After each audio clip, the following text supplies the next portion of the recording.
Mesdames et messieurs, bonsoir et bienvenue à cette grande session d'information sur la chaîne des références Antenne A. Tout de suite, les sommaires.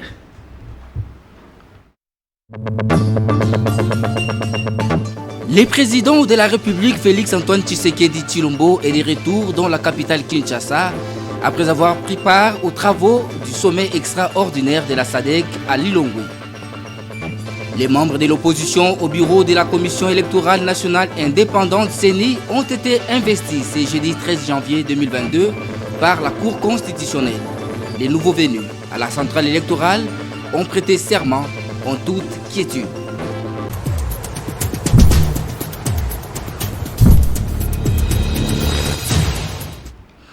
À toutes et à tous, bienvenue. Nous venons de vous l'annoncer au sommaire. Après sa participation au sommet extraordinaire des chefs d'État et des gouvernements de la communauté de développement de l'Afrique australe SADC, c'est mercredi 12 janvier à Lilongwe au Malawi, le président de la République Félix-Antoine Tshisekedi Tshilombo a regagné Kinshasa les mêmes jours dans la soirée, consacrée exclusivement à l'évaluation des opérations militaires initiées par la SADC au Mozambique contre les terroristes de la province de Cabo Delgado. Le sommet extraordinaire de Lilongwe s'est félicité d'avoir atteint ses objectifs.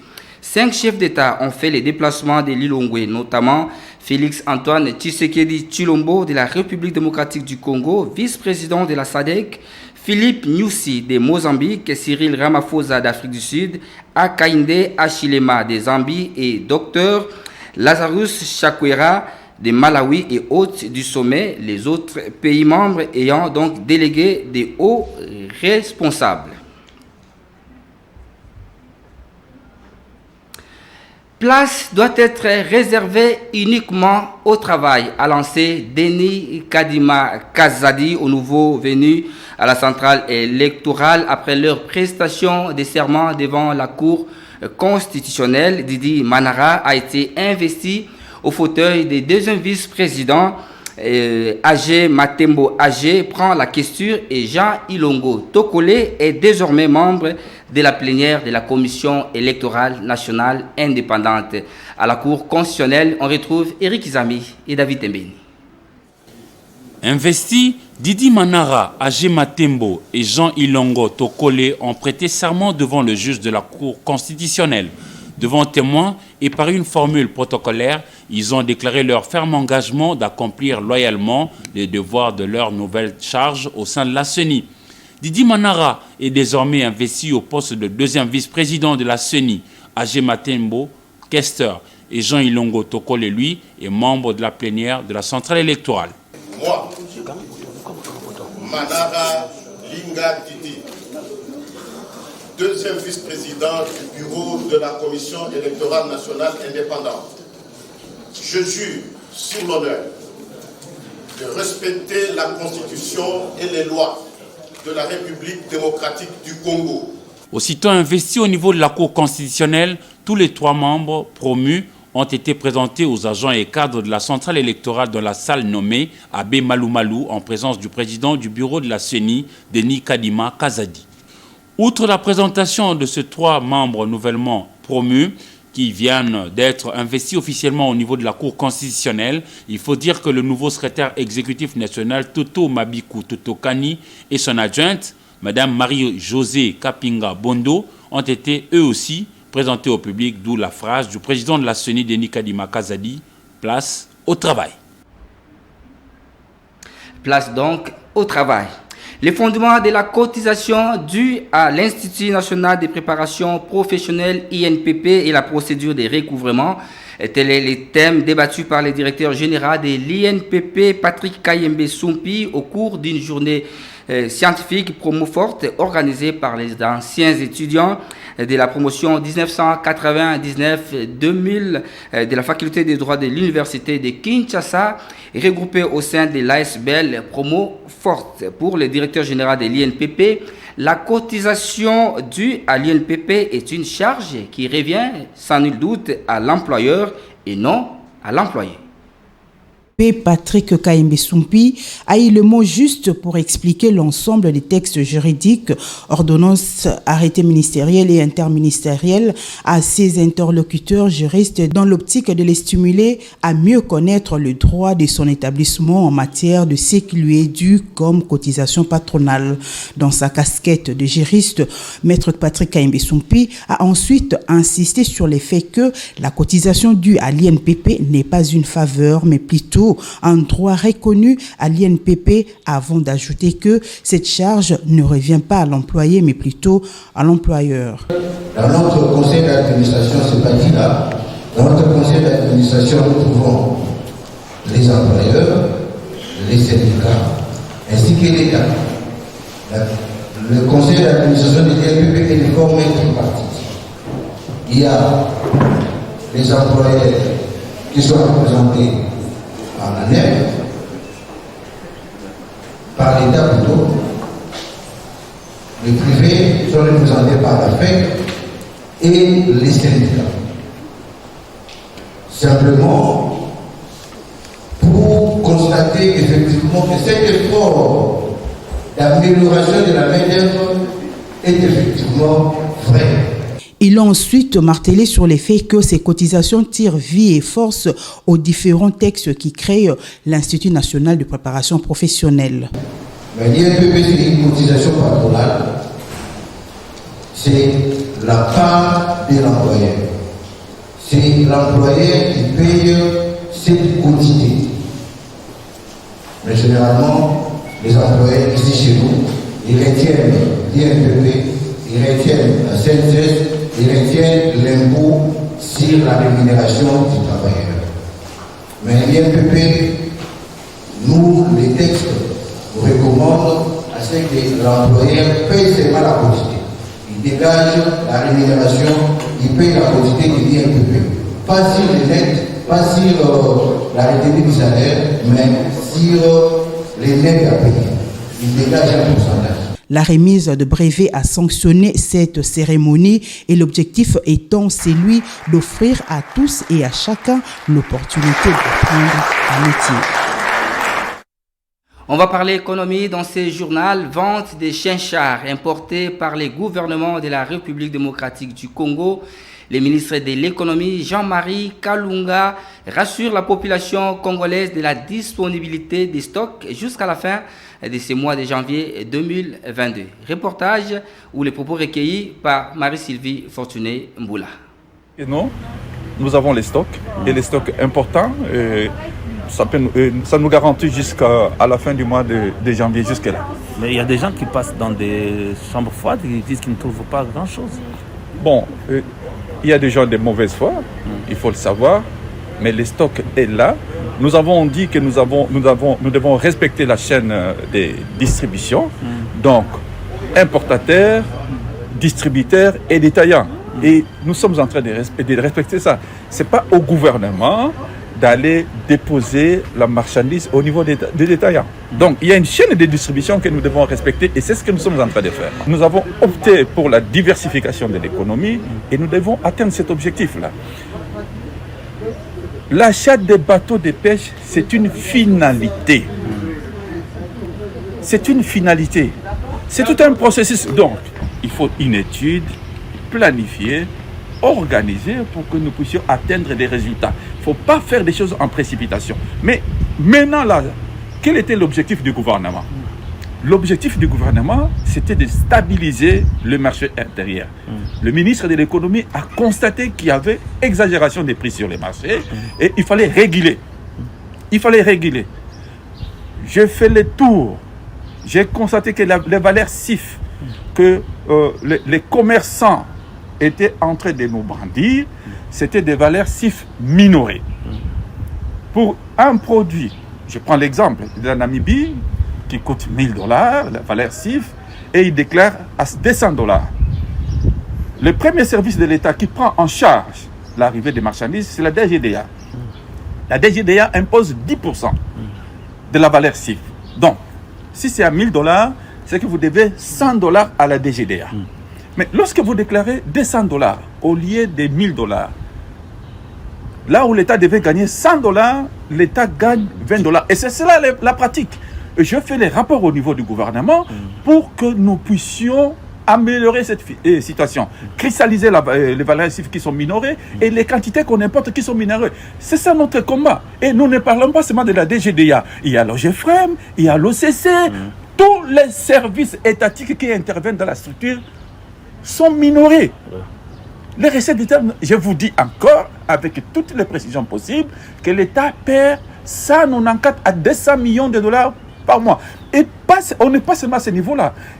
Il y a le deuxième aspect. Lorsque nous parlons de la structure des prix, que non, la structure des prix concertés. La structure des prix concertés entre nous. Vous venez là de suivre les propos recueillis du ministre de l'économie par James Katambwa. Situation épidémiologique de la COVID-19 en République démocratique du Congo. Le docteur Jean-Jacques Muyembe Tamfoum a, au cours de son point de presse hebdomadaire de ce mercredi, appelé la population congolaise à une conscience collective. L'Omicron est actuellement le variant le plus dominant à Kinshasa. Marie-Sylvie Fortuné-Mboula. Les variants le plus dominants avec un taux élevé de contamination à Kinshasa et au Nord Kivu. Au total, jusqu'à présent, depuis le début de cette vague, nous avons 21 113 cas, dont 11 227 ont été notifiés par la ville-province de Kinshasa et 9 860 par les autres provinces. Et donc, ce qui fait que nous pouvons dire 53% des cas sont notifiés par Kinshasa et le reste par les provinces. Le professeur Jean-Jacques Muyembe Tamfoum en appelle donc à une conscience collective et exhorte toute la population d'appliquer correctement les mesures barrières, mais surtout de se faire vacciner, car, dit-il, cette lutte est multisectorielle. Parlons justice dans ce journal. Les procès dans l'affaire commissaire divisionnaire adjoint Palanga Nawej Elvis poursuivi pour homicide involontaire. Le verdict de la haute cour militaire est donc attendu pour le 9 février 2022. Hier mercredi, la haute cour a donc pris en délibéré la dite affaire après avoir reçu les plaidoiries des parties. On fait le point avec Marie-Sylvie Fortuné-Mboula. Je suis ensemble général. On me laisse partir travailler au général. Laissez la place à vos avocats. Telle est la dernière parole du commissaire divisionnaire adjoint Palanga Nawej Elvis devant la haute cour militaire qui le jugeait pour homicide involontaire. La haute juridiction a pris en délibéré la dite affaire le mercredi 12 janvier 2022 après avoir reçu les conclusions de la partie civile Louis Ndoula, les réquisitoires du ministère public, la plaidoirie de la défense du prévenu et celle de la partie civilement responsable, la RDC. L'organe poursuivant a requis 24 mois de servitude pénale principale à l'encontre du prévenu et le paiement de 2 millions de francs congolais d'amende. Pour nous, Paramé n'a pas amené ces gens pour tuer dignes, volontaires, mais il a violé la consigne. Nous estimons que la consigne a été franchement violée, parce que ni t'était cela, on ne pouvait pas déplorer tous ces consignes. Donc, la haute cour. La partie civile, elle, a demandé à la haute cour militaire de requalifier le fait et de lui faire bénéficier les dommages et intérêts pour le préjudice qu'elle a subi. Demande non soutenue par les avocats de la RDC. Connaissez pas, vous, haute cour, comment vous allez vous employer pour ressortir la responsabilité civile de la République dans un dossier mal ficelé, allié place de X, on poursuit Y. Prenant la parole, la défense du prévenu général Elvis Palanga a plaidé non coupable son client. Lisez les dossiers de la poursuite, de la première côte à la dernière. Personne ne vous dit que le gars avait tiré à position de nous pendant la deuxième vague. Personne. Le jugement définitif est donc attendu pour le 9 février 2022. La paix avec tous, tous pour la paix et la pacification des Litouries en cette période de l'état de siège. Combat acharné du président de la République, Félix-Antoine Tshisekedi Tshilombo, commandant suprême de FARDC et de la police nationale congolaise. Tel est l'engagement des communautés de l'Itourie pris à l'issue d'une séance de travail ce mercredi 12 janvier 2022 avec les gouverneurs militaires. Les reportages et de la presse militaire. Sous l'état de siège, la mutualisation des forces, la présence des task force ainsi que la population réunie au sein des communautés, notamment Lori, regroupant le peuple Balé, NT pour le peuple Aimant, tous durs comme fer, autour du gouverneur militaire pour apporter leur soutien à sensibiliser le groupe armé de quitter la brousse afin de faire la paix. Une lutte sans merci que mènent les commandants suprêmes des forces armées et de la police nationale congolaise, Félix Tshisekedi Tshilombo. Pour cette énième rencontre entre ces structures et les comités provinciaux de sécurité, il était question d'actualiser les intentions de retour de la population dans la zone des Bambous et ses environs en territoire de Djougou, où les forces armées ont pacifié cette zone à cette période de l'état de siège. Thomas Lubanga, coordonnateur des task force, appelle les Itouriens à l'unité. Le désir de la paix et la volonté d'amener la paix vient du chef de l'État.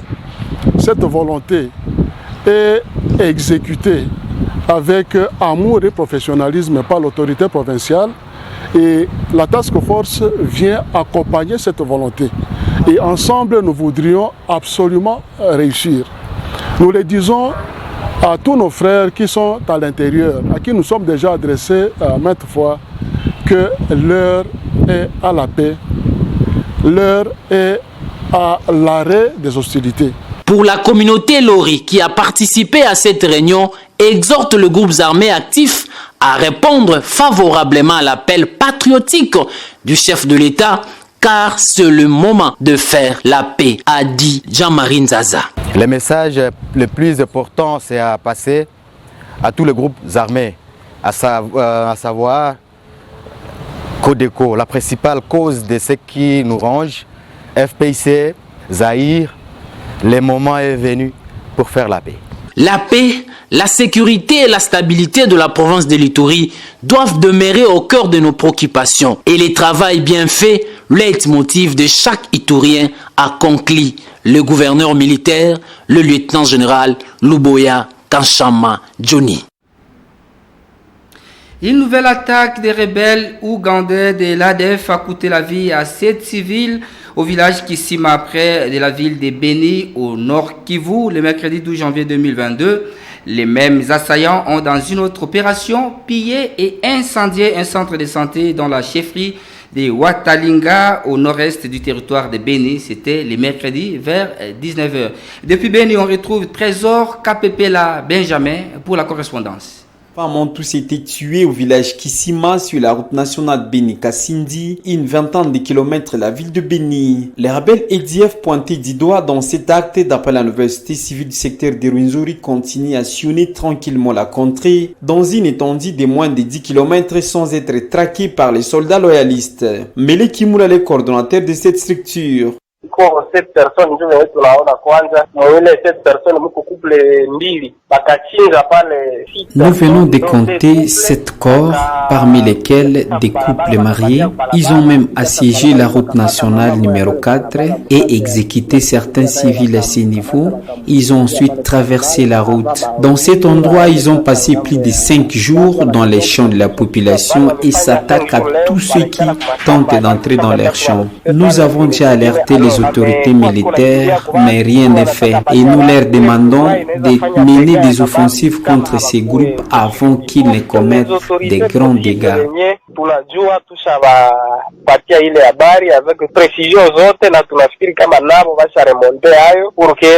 kukuwe offensive yenye itapermettre watu wafike ku mashamba na watu wakuwe mzuri. Par ailleurs, dans la partie nord-est du territoire de Beni, c'est le centre de santé de Loano en chefferie de Watalinga qui a été complètement réduit en cendres au cours d'une incursion des rebelles EDF mercredi 12 janvier vers 19h. Les malades internés dans cette structure qui était la principale cible ont pris les larges à l'arrivée des rebelles, indique un infirmier. Tulikuwa ku garde de nuit na tulikuwa kama na tuku na sime garde jour tuku na garde ba mama batatu walikuwa na biko maternité nino naangalia tu hipeti na hena beba maarme mimi nasema nje hospitali. Nous étions à la garde de nuit, nous venions à peine de terminer une opération et nous avions 3 malades qui venaient à peine de sortir de la maternité. Et j'ai vu un groupe d'hommes armés, majoritairement des enfants. J'ai pensé que c'était des militaires FARDC. Tout près de la structure, il y avait des militaires qui leur ont posé des questions. Qui êtes-vous? Directement, ils se sont mis à se tirer dessus pendant qu'un autre groupe est parti directement pour incendier les centres de santé, des médicaments. Ils ont emporté certains médicaments. Il y avait des malades qui venaient à peine de sortir de la maternité. Heureusement que tous se sont échappés.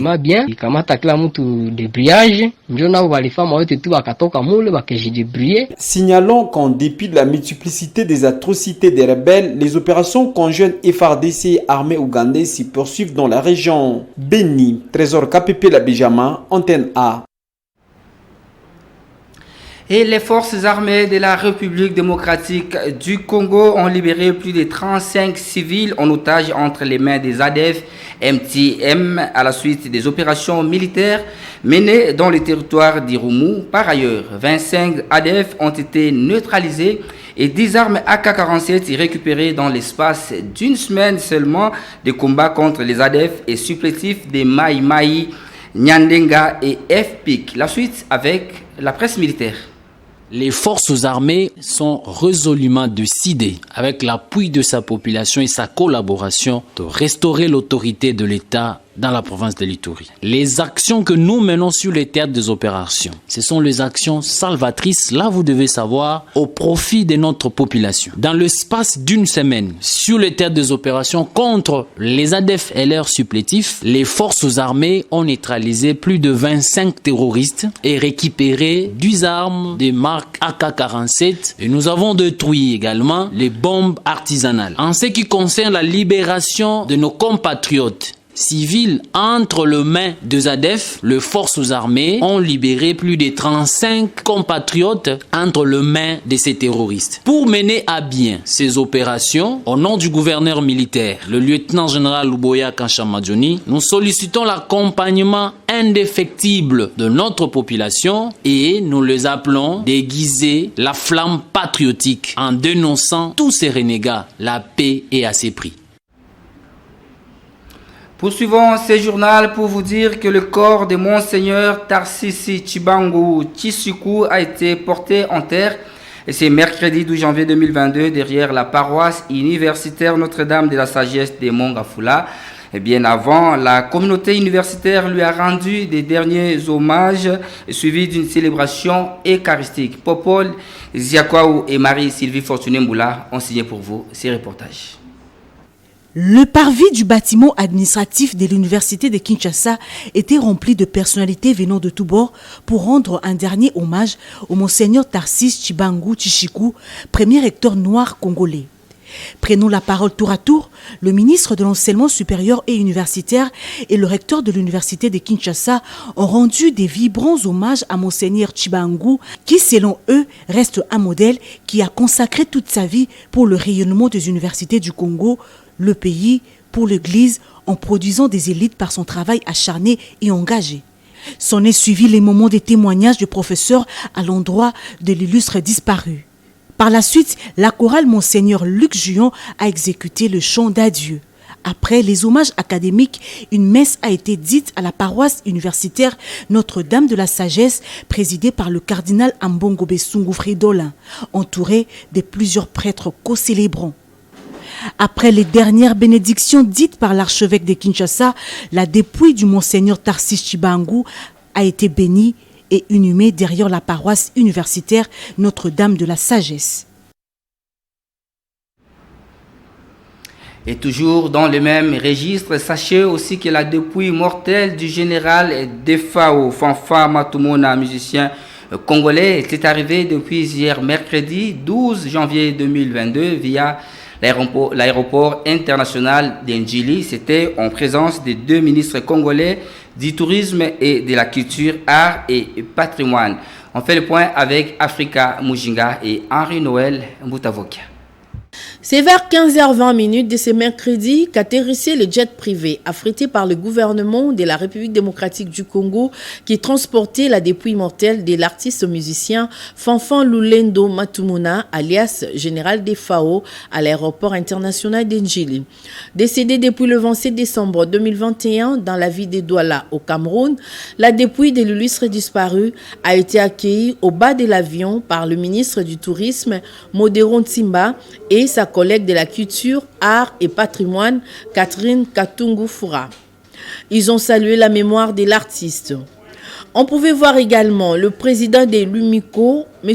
Adios Alemba, et les anciens musiciens de l'orchestre Big Star. Originaires de la province du Congo central, les Né-Congo ont été représentés par les députés Bilintunga. Ils souhaitent que l'artiste soit enterré à Kisantu. L'idéal pour nous, du Congo central, du territoire de Madimba et de la ville de Kisantu, que des FAO soient enterrés dans la terre de ses ancêtres. En demi-mot, d'une manière indirecte, il l'avait dit aussi, il l'avait souhaité, parce que quand quelqu'un dit que je vais prendre ma retraite musicale à Kisantu, eh bien c'est pour attendre sa mort au même lieu. Donc la logique, elle est là, elle s'impose. C'est toute la notabilité qui veut que des FAO puissent être enterrés à Kisantu. C'est toute la population jeune et vieux et la plupart des autorités. Ce que j'ai aimé, notamment chez l'excellence Modero Ntimba et certains conseillers de la présidence de la République, ils ont dit c'est mieux qu'il aille à Kisantu. Nous, on va mettre le moyen pour qu'on lui construise un mausolée où il va d'emblée se reposer. En attendant le programme des obsèques qui vous sera communiqué ultérieurement, la dépouille du général des FAO se trouve à la morgue de l'hôpital du Cinquantenaire. Et que les âmes de Monseigneur Tarsis Chibangu et général des FAO reposent donc en paix. On va compléter l'actualité avec la revue de presse dans une sélection et un commentaire signé pour vous par Patrick Poldon Gaziami.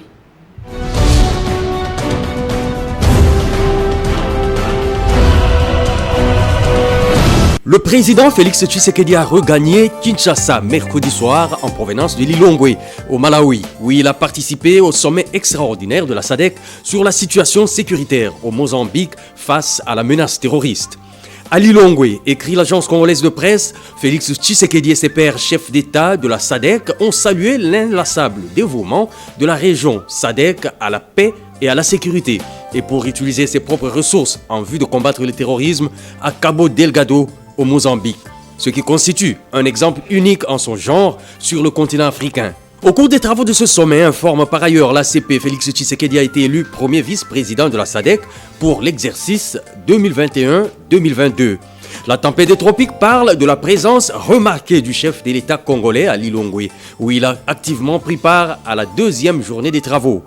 Plusieurs sujets ont été traités durant ce sommet, renseigne le quotidien, notamment l'évaluation des progrès et mandats de la mission de la SADC au Mozambique, ainsi que les questions centrales de soutien au fonctionnement efficace des objectifs de la mission de la SADC au Mozambique. Il était donc question, au cours de ces assises, d'aider le Mozambique à lutter contre le terrorisme et les actes d'extrême violence en vue de restaurer la paix dans ce pays de l'Afrique australe, précisément dans la province de Cabo Delgado. Sur place dans le pays, rapporte La Prospérité, le politologue, chrétien et personnalité politique indépendante, Maurice Macheke appelle le président Félix Tshisekedi à penser déjà à organiser un dialogue de vérité.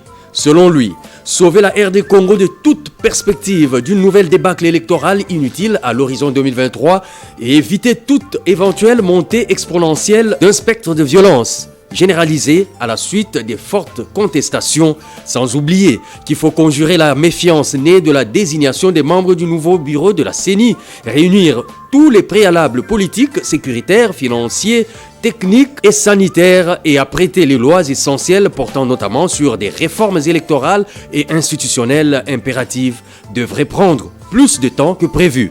Voilà pourquoi Maurice Macheke recommande à Félix Tshisekedi, en vertu de ses prérogatives régaliennes, d'anticiper plutôt que d'agir par à-coups, en convoquant la classe politique ainsi que l'ensemble des parties prenantes autour d'une même table pour ce dialogue de vérité. Forum des As revient sur ce qu'il qualifie de Far West de Kingabwa.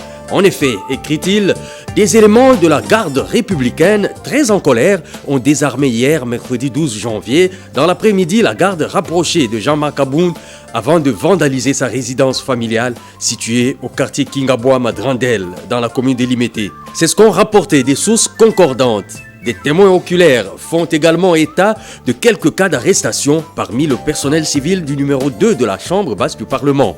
Cependant, indique le quotidien, aucune source n'a clairement renseigné sur la cause réelle de cette descente de la garde républicaine chez Jean-Marc Aboun.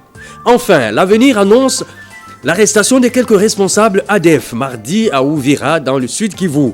Benjamin Kisokeranyo, responsable des finances, des renseignements et approvisionnement des ADF, a été arrêté à Uvira par les services de sécurité congolais. Un coup dur pour les forces négatives. L'avenir fait aussi état de l'arrestation le 28 décembre 2021 de Tchèque Banza Mujaribu Abba Ador, recruteur et poseur de bombes, frère de l'ADF Bongé Lachuma, imam à la mosquée de Katindo dans la ville de Goma. Il a été interpellé par les services de sécurité et transféré à Kinshasa le 2 janvier dernier. Bonsoir. C'est la fin de ce journal, mais pour vous qui nous avez pris en cours de diffusion, prenez quand même l'essentiel à retenir. Le président de la République, Félix-Antoine Tshisekedi Tshilombo, est de retour dans la capitale Kinshasa après avoir pris part aux travaux du sommet extraordinaire de la SADC à Lilongwe. Les membres de l'opposition au bureau de la Commission électorale nationale indépendante CENI ont été investis ce jeudi 13 janvier 2022 par la Cour constitutionnelle. Les nouveaux venus à la centrale électorale ont prêté serment en toute quiétude.